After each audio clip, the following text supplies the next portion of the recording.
हे श्री गणेश भगवान, हे माँ गौरी, जिस प्रकार करवा को चिर सुहागन का वरदान प्राप्त हुआ, वैसा ही वरदान संसार की प्रत्येक सुहागिनों को प्राप्त हो। कृपया सब्सक्राइब कीजिए हमारे चैनल को तथा यह घंटी पर क्लिक अवश्य करें नया ज्ञानवर्धक वीडियो सर्वप्रथम देखने के लिए।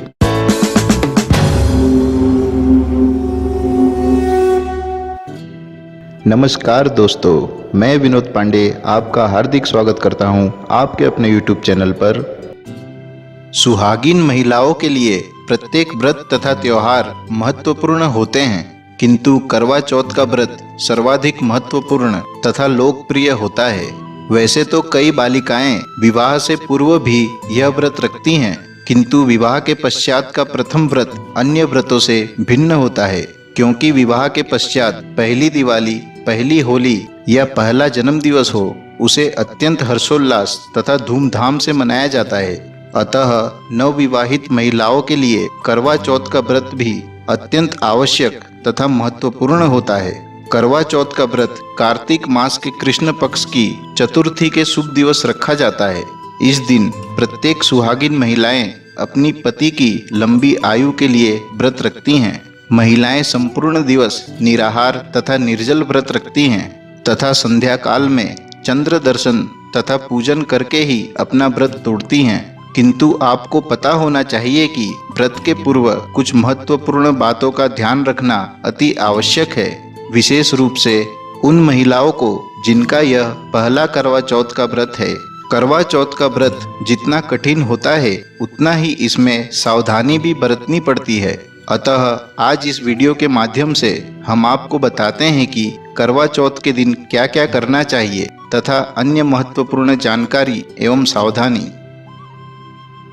पहली बार करवा चौथ का व्रत रखते समय प्रातःकाल ब्रह्म मुहूर्त में उठकर सर्वप्रथम अपने बड़ों का आशीर्वाद लेकर ही व्रत का प्रारंभ करना चाहिए। ऐसा करने से आपके परिवार में विकास, सौभाग्य तथा समृद्धि बनी रहती है। साथ ही यह भी ध्यान दें कि करवा चौथ का व्रत रखने पर दोपहर की बेला में शयन नहीं करना चाहिए, किंतु दोपहर के समय प्रत्येक महिलाओं को एकत्र होकर करवा माता के गीत गाने चाहिए तथा अपने परिवार के लोगों के साथ समय व्यतीत करना चाहिए। साथ ही यह भी ध्यान रखें कि करवा चौथ व्रत के दिन किसी भी प्रकार के धारदार चीजें जैसे कि कैंची, सुई या चाकू के प्रयोग से बचना चाहिए। पहली बार करवा चौथ आपके साथ साथ आपके ससुराल वालों के लिए भी अति महत्वपूर्ण होता है। नवविवाहित बहू की सास भी अपनी बहू के साथ व्रत की तैयारियों में प्रातः सरगी के साथ से ही जुट जाती है। सासू माँ अपनी बहू को कुछ विशेष महत्वपूर्ण उपहार भी देती है, जैसे कि नए वस्त्र, जोड़ा तथा गहने। किंतु कई स्थान पर नवविवाहिता के पहले करवा चौथ पर बहू के मायके से जोड़ा, गहना, श्रृंगार का सामान तथा अन्य उपहार देने की परंपरा है, जिसे पहनकर नवविवाहिता संध्या की पूजा करती है। यह एक बेटी के लिए, एक बहू के लिए तथा सबसे अधिक एक पत्नी के लिए अत्यंत महत्वपूर्ण बात है। इसके अलावा संध्या के समय चौथ माता की पूजा प्रारंभ होने से पूर्व माताएं अपनी बेटी के ससुराल में कुछ मिठाइयाँ, उपहार तथा फल भेजती है, जिसे बाया कहा जाता है। करवा चौथ में सरगी का भी अपना एक विशेष महत्व होता है। सरगी वह होती है जिसमें बादाम तथा अन्य मेवों के साथ सुहाग की निशानी होती है।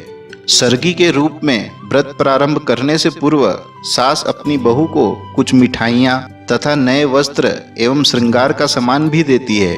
सरगी के रूप में यह सास का अपनी बहू को आशीर्वाद माना जाता है। करवा चौथ के शुभ दिवस सूर्योदय होने से पूर्व लगभग 4 बजे के आसपास महिलाएं इस सरगी को खाकर व्रत का श्री गणेश करती हैं। इसके पश्चात संपूर्ण दिवस निराहार या निर्जल उपवास करना चाहिए तथा चंद्रमा उदित होने पर ही अपना व्रत खोलना चाहिए। करवा चौथ के दिन नवविवाहिता सर्वाधिक सुंदर, महत्वपूर्ण तथा आकर्षक दिखाई देना चाहती है। अतः जिनका पहला करवा चौथ होता है, वे दुल्हन की तरह तैयार होती हैं, जिसमें लाल रंग का जोड़ा शगुन के तौर पर माना जाता है। करवा चौथ का व्रत महिलाओं के वैवाहिक जीवन से जुड़ा होता है। अतः हो सके तो इस दिवस पूजा के समय महिलाओं को अपने विवाह का जोड़ा पहनना चाहिए। यदि विवाह का जोड़ा न पहन सके तो लाल रंग की साड़ी या लहंगा पहनना उत्तम माना जाता है, क्योंकि लाल रंग सुहाग का रंग तथा प्रेम का प्रतीक माना जाता है।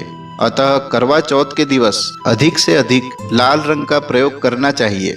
इसके अलावा गुलाबी, पीला तथा हरा रंग भी इस दिन पहना जा सकता है। कई महिलाएं दुल्हन की तरह कपड़े पहनने के साथ साथ भारी गहने भी पहनती हैं। यदि यह त्योहार विवाह का जोड़ा पहनकर मनाया जाए तो पति तथा पत्नी के बीच संबंध सदैव मधुर बने रहते हैं। करवा चौथ के व्रत के दिन पति पत्नी के बीच स्नेह का बंधन अत्यंत दृढ़ता के साथ आगे बढ़ता है, जहां पति अपनी पत्नी के लिए अत्यंत गर्व की अनुभूति करते हैं, क्योंकि पत्नी अपने पति के लिए संपूर्ण दिवस अत्यंत कठिन व्रत रखती है। अतः पति अपनी पत्नी को सम्मान तथा आदर देते हैं। पत्नी को अपने पति द्वारा रात्रि भोजन के समय या चंद्रोदय के समारोह के पश्चात विशेष प्रकार का महत्वपूर्ण उपहार भी प्राप्त होता है। इस दिन घर में कई प्रकार के विशेष व्यंजन तो बनते ही हैं, किंतु पति अपनी पत्नी को भोजन के लिए घर से बाहर भी ले जाते हैं। आज के युग में तो कई पति अपनी पत्नी के साथ साथ करवा चौथ का व्रत भी रखते हैं। करवा चौथ में जितना आवश्यक व्रत तथा पूजा पाठ करना होता है, उतना ही आवश्यक कथा सुनना भी होता है। देखा गया है कि कई महिलाएं कथा सुनने में रुचि नहीं लेती हैं, अतः वे कथा में अपना ध्यान नहीं लगाती हैं। अन्यथा समय के अभाव के कारण भी कई महिलाएं व्रत की कथा नहीं सुनती हैं, किंतु ऐसा करना अत्यंत ही अनुचित होता है। इस व्रत में जितना महत्व व्रत तथा पूजन करने का होता है, उतना ही महत्व करवा चौथ की कथा सुनने का भी होता है।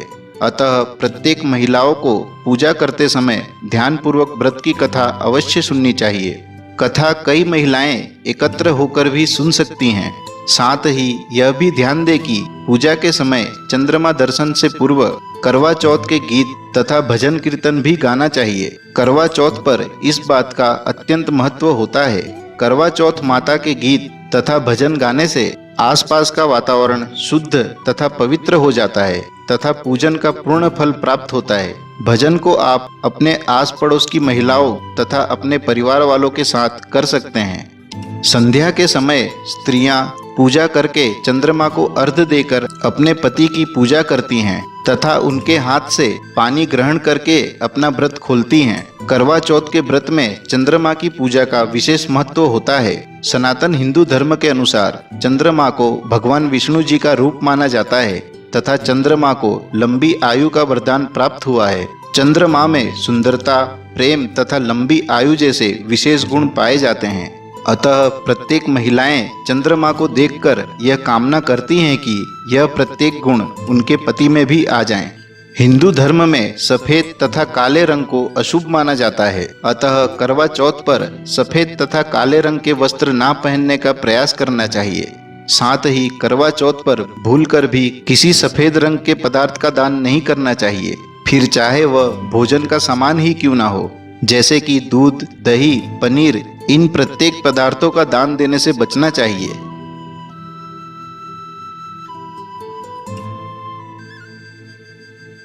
दोस्तों, हमारा आपसे निवेदन है कि यह जानकारी आप व्हाट्सएप या फेसबुक जैसे सोशल मीडिया के माध्यम से अधिक शेयर करें तथा हमारे चैनल को सब्सक्राइब करके हमारा मनोबल बढ़ाएं। वीडियो देखने के लिए धन्यवाद। आशा करता हूँ हमारे द्वारा दी गई जानकारी आपको अच्छी लगी होगी। यदि आपका कोई सुझाव या प्रश्न है तो कमेंट बॉक्स में लिखकर हमें सूचित करें। भगवान आपको सफल बनाए तथा उज्जवल भविष्य प्रदान करे। धन्यवाद।